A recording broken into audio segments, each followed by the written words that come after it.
Bapak Surgawi, terima kasih untuk pagi yang cerah ini, hari baru yang Kau sediakan bagi kami. Sebelum kami melakukan aktivitas kami berkumpul bersama-sama menghadap tahta hadirat-Mu, berdoa, dan hendak mendengar suara-Mu. Berfirmanlah kepada kami, biarlah firman-Mu menjadi petunjuk arah dalam kehidupan kami. Pakai hamba-Mu untuk menyampaikan pesan firman pagi hari ini. Kami sambut firman-Mu di dalam nama Tuhan Yesus Kristus. Amin. Baik, salam, selamat pagi Bapak Ibu, saudara-saudara sekalian. Terima kasih untuk kepercayaan yang dipercayakan kepada saya untuk menyampaikan pesan firman Tuhan kepada Bapak Ibu saudara di keluarga besar eh, peduli misi desa. Tema yang diberikan kepada saya yaitu bicara tentang pelayanan misi holistik. Ya. Jadi pelayanan misi holistik.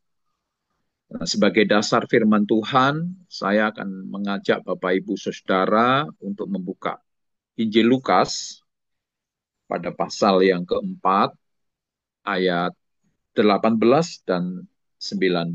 Ya. Injil Lukas pasal 4, ayat 18 dan 19.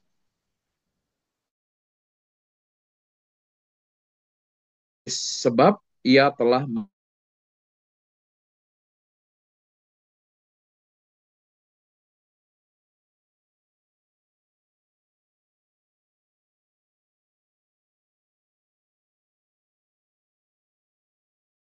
orang-orang tawanan dan penglihatan bagi orang-orang buta, untuk membebaskan orang-orang yang tertindas, untuk memberitakan tahun rahmat Tuhan telah datang. Bapak Ibu, ayat ini merupakan kutipan dari Yesaya pasal yang ke-61 ayat 1 sampai dengan ayat yang ketiga. Jadi kutipan ini dikutip langsung oleh Tuhan Yesus dari Yesaya pasal 61. Jika ini dikaitkan, maka terbentang waktu yang cukup lama, ya, minimal atau kurang lebihnya selama 700 tahun antara ketika Yesaya menyampaikan pesan mesianik dan ketika Yesus mengutip eh, ayat tersebut.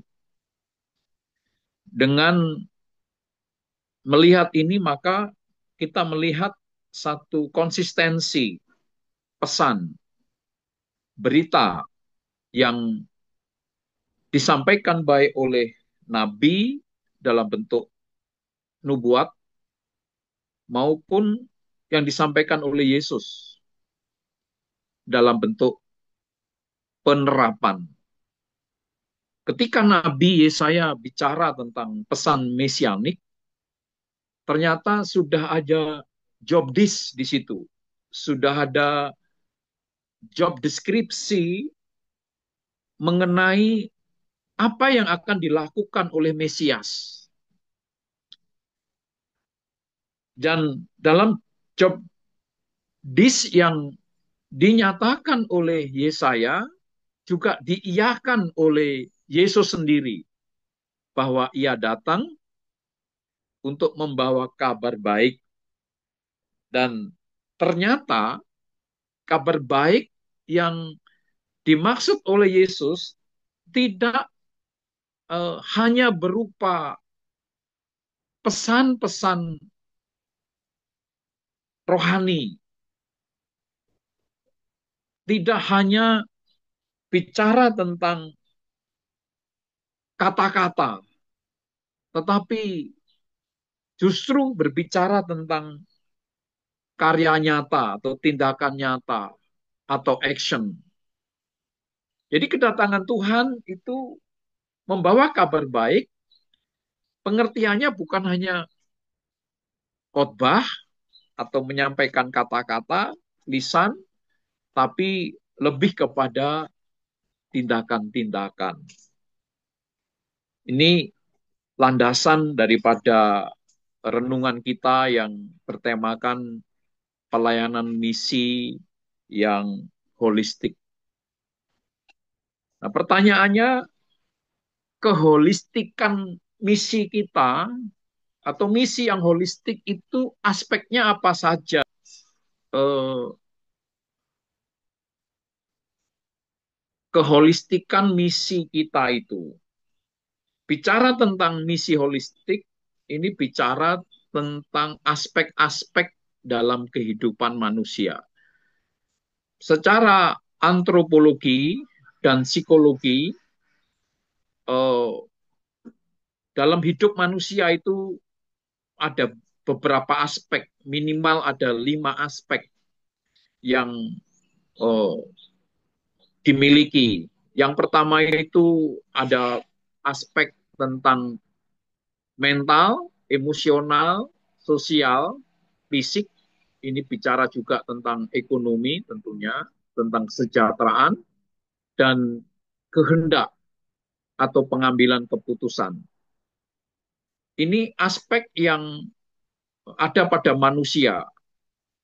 Secara garis besar, Paulus juga menjelaskan ini dalam surat Tesalonika yang disebut dengan trikotomi, bahwa manusia itu ada unsur tubuh, jiwa, dan roh.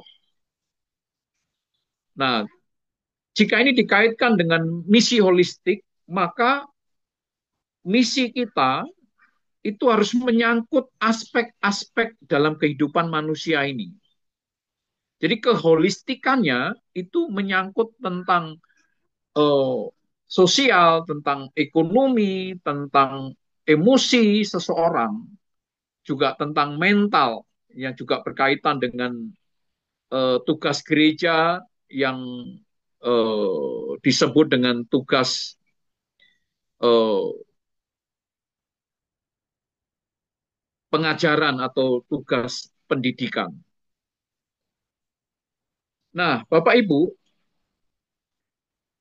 ternyata waktu Yesus datang,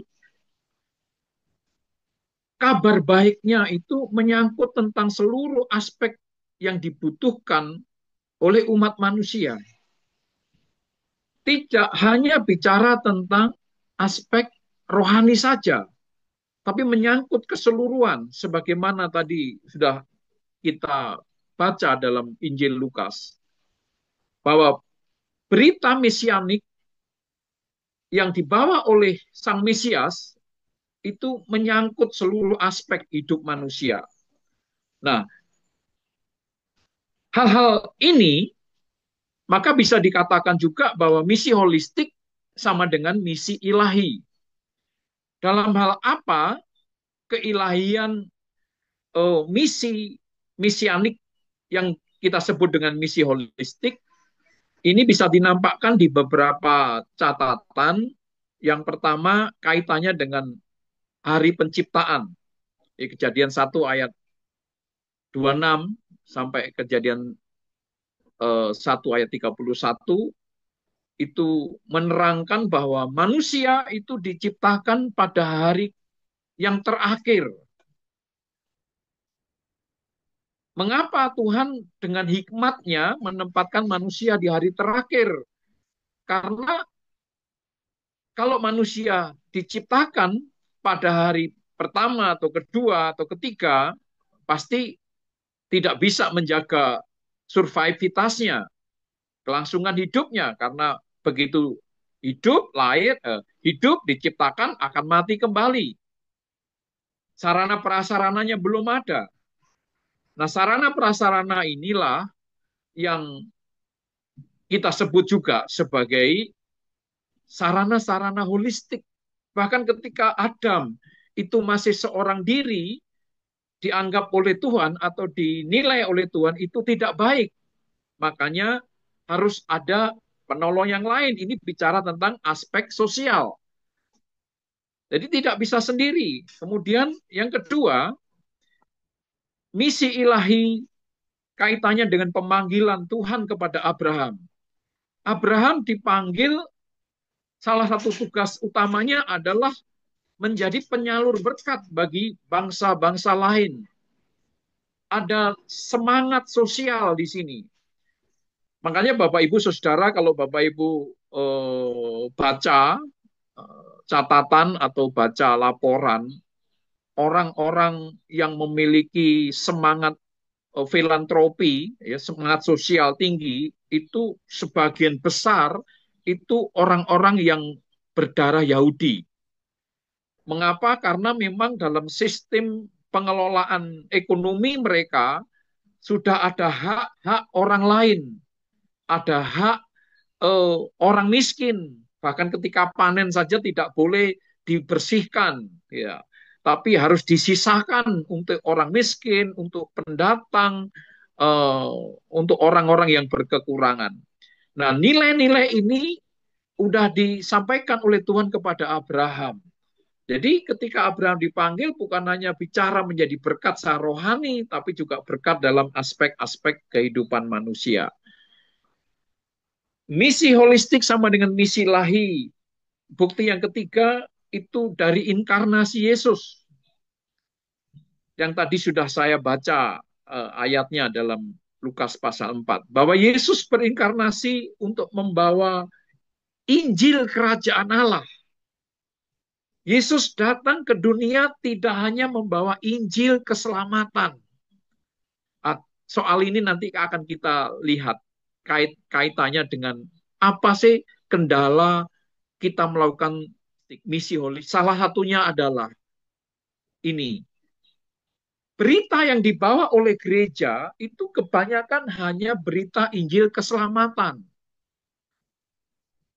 Tema tema khotbahnya, pengajarannya, bahkan bicara eskatologinya, itu hanya bicara soal bagaimana umat itu selamat, masuk surga. Padahal Yesus datang bukan hanya membawa Injil keselamatan, tapi membawa Injil kerajaan Allah. Kuat sekali pesan-pesan kerajaan Allah di dalam kitab-kitab Injil. Injil kerajaan, Injil keselamatan itu hanya bagian kecil daripada Injil kerajaan Allah. Kalau bicara kerajaan Allah, itu mengandung dua sifat kaitannya dengan waktu yang disebut dengan istilah twofold, ya, double, yang bersifat kekinian dan bersifat keakanan. Ada yang menyebut, Edenet menyebut dengan sifat kerajaan Allah itu already but not yet. Sudah tapi belum. Dalam Matius pasal yang ke-6 dalam doa Bapa kami, Yesus juga mengkaitkan ini. Hadirnya kerajaan Allah itu dikaitkan dengan Matius 6 ayat 11. Berikanlah kepada kami makanan kami yang secukupnya. Ini berarti pesan kerajaan Allah itu pesan holistik. Tidak hanya bicara soal keselamatan, kekal, keselamatan akan datang, keselamatan eskatologis, tapi juga menyangkut tentang kesejahteraan hidup umat ketika di bumi ini. Yang keempat, ini yang saya sebut dengan berita apostolik yang dibawa oleh rasul-rasul, yang secara khusus direpresentasikan oleh Rasul Paulus. Ketika Paulus melayani, dia membawa pesan yang sangat kuat tentang berita apostolik, yaitu berupa misi yang holistik. Dan yang kelima, Bapak Ibu, hal yang sangat penting. Kalau Bapak Ibu baca Matius 25 ayat 31 sampai 46, ini misi holistik secara eskatologi. Mengapa saya sebut ini misi holistik yang bersifat eskatologis? Karena secara eskatologis, dalam keakanan nanti, kedatangan Yesus itu digambarkan seperti seorang gembala yang memisahkan antara domba dan kambing. Nah, siapakah yang masuk dalam kategori domba yang ditempatkan di sebelah kanan? Mereka adalah orang-orang yang melakukan pelayanan holistik, yang memberi makan ketika ada orang miskin, yang memberi minum kepada orang yang haus, yang memberi pakaian kepada orang yang telanjang, memberi kunjungan kepada orang yang sakit, dan seterusnya. Dan kepada orang-orang yang melakukan misi holistik inilah akhirnya Tuhan mengatakan di dalam Matius pasal 25 itu, bahwa pesta anak domba Allah sudah sedia. Jika kita melihat ini Bapak Ibu, ketika kita melakukan pelayanan kita secara holistik, itu sama dengan misi ilahinya Tuhan. Tapi sebaliknya ketika pelayanan kita hanya berorientasi kepada satu dimensi saja, atau dimensi rohani saja, dimensi yang hanya Injil kerajaan, tidak membawa kita hanya membawa Injil keselamatan, tidak membawa Injil kerajaan Allah, menghadirkan damai sejahtera Tuhan di bumi, maka berarti pelayanan kita itu belum lengkap. Nah, Bapak Ibu, kekasih Tuhan, ada beberapa halangan dalam kita melakukan misi holistik ini. Antara lain, yang pasti, iblis memang selalu berusaha menyelewengkan panggilan esensi kita, yaitu mengerjakan misi ilahi atau misi holistik. Iblis berusaha memelencengkan dengan berupa doktrin, memelencengkan bisa berupa nilai-nilai. Efesus pasal yang ke-6 itu jelas bahwa peperangan kita bukan melawan darah dan daging, tapi melawan penguasa-penguasa.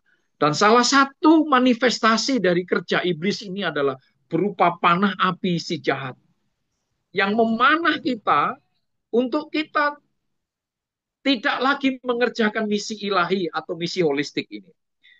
Yang kedua, Bapak Ibu, yang tadi sudah saya singgung, apa halangan kita mengerjakan misi holistik atau misi ilahi? Yaitu fokus gereja yang hanya berorientasi kepada Injil keselamatan.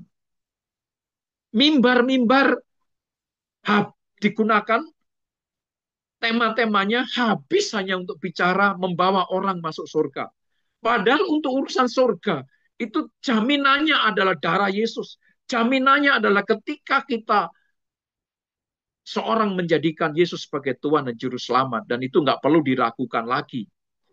Tuhan akan menolong dengan Roh Kudus-Nya untuk menopang kita sampai kepada akhir. Dan selama kita masih dikasih kesempatan ini, kita dikasih kesempatan untuk melayani. Bapak Ibu, coba cek dari pengalaman Bapak Ibu dan atau pengalaman orang lain yang bersaksi. Ketika seorang itu percaya, apa yang keluar dari mulutnya? Ketika orang itu berjumpa dengan Tuhan, mengalami kelahiran kembali, yang keluar dari mulut, bibir, dan hatinya bukan Tuhan, aku bersyukur dah Engkau selamatkan, panggil aku sekarang untuk bisa bersamamu. Enggak kan? Tapi ketika orang bertemu Yesus, mengalami kelahiran kembali, yang keluar dari hati dan mulutnya selalu berkata, Tuhan, Engkau sudah selamatkan saya, pakai saya untuk melayanimu. Dan pelayanan yang ilahi adalah pelayanan yang holistik. Kemudian yang gak kalah penting, apa yang menjadi hambatan atau kendala kita mengerjakan misi yang holistik. hati-hati dengan roh individualisme yang begitu kuat. Bahkan hari-hari ini individualisme yang dinampakkan dengan materialisme, yang dinampakkan dengan hedonisme, bahkan oh, termasuk ini semangat konglomerasi, ingin menjadi yang terkaya, itu bagian-bagian yang bisa menghambat kita mengerjakan misi holistik. Sebab hanya ketika kita telah menangkap satu pesan-pesan yang Tuhan bukan saja ajarkan, tapi yang juga telah Tuhan kerjakan sendiri, maka itu yang disebut dengan membuat hati Tuhan berkenan. Karena semua kita, hamba Tuhan, semua kita, orang percaya, kerinduan, hati yang bergelora di dalam setiap kita adalah ingin hidup berkenan atau menyenangkan Tuhan dan hidup berdampak bagi orang lain.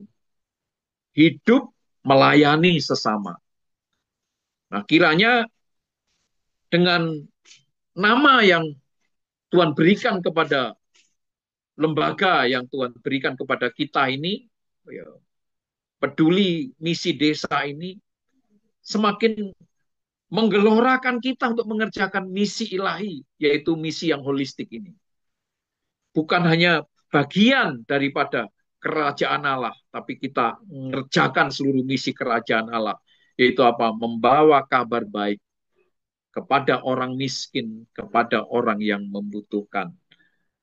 Dan suatu kali kelak ketika kita pulang menghadap Bapa, kita pulang menghadap Sang Raja segala raja, ketika Tuhan minta accountability atau pertanggungjawaban dari kita, maka kita dengan bangga mengatakan kami telah mengerjakan misimu, yaitu misi ilahi, yaitu misi holistik. Dan kita layak untuk masuk dalam perjamuan anak domba itu.